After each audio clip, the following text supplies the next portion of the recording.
বিএনপির কেন্দ্রীয় কমিটির অংশ হিসাবে নাটোর জেলা বিএনপির উদ্যোগে মহাসমাবেশ অনুষ্ঠিত হচ্ছে।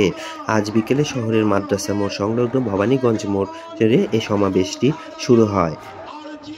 সমাবেশটি কিন্তু বেশ কিছু দাবি দেওয়া নিয়ে অনুষ্ঠিত হচ্ছে, যার মধ্যে অন্যতম নিত্য প্রয়োজনীয় পণ্যের মূল্য বৃদ্ধিকে সহনীয় পর্যায়ে নিয়ে আসা। দ্বিতীয়ত দাবির মধ্যে রয়েছে অবনতিশীল আইন শৃঙ্খলার যে পরিস্থিতি সৃষ্টি হয়েছে তা উন্নতির দাবি জেলা বিএনপির।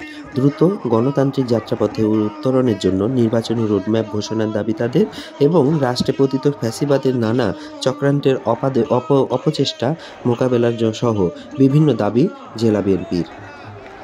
সমাবেশটি নাটোর জেলা বিএনপির আহ্বায়ক রহিম নেওয়াজের সভাপতিত্বে এবং মোহাম্মদ আসাদুজ্জামান আসাদ সদস্য সচিব এর সঞ্চালনায় অনুষ্ঠিত হয় এবং এই সমাবেশে প্রধান অতিথি হিসেবে উপস্থিত ছিলেন advocate Ahmed Azam Khan, vice chairman Bangladesh জাতীয়তাবাদী দল, এবং প্রধান বক্তা অ্যাডভোকেট এম রুহুল কুদ্দুস তালুকদার দুলু, কেন্দ্রীয় নেতা বিএনপি।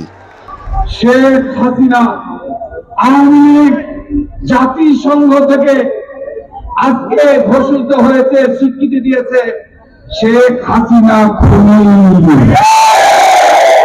জাতিসংঘ যে জাতিসংঘের নির্দেশ অনুযায়ী সারা পৃথিবীর শাসন চলে, আইন চলে, সংবিধান চলে, সেই জাতিসংঘ ঘোষণা দিয়েছে বাংলাদেশে যে ভুল, যে হত্যা, যে মানবতা বিরোধী অপরাধ হয়েছে, এই অপরাধের জন্য শেখ হাসিনা আন্তর্জাতিক ট্রাইব্যুনালে এদের বিচার করা হবে।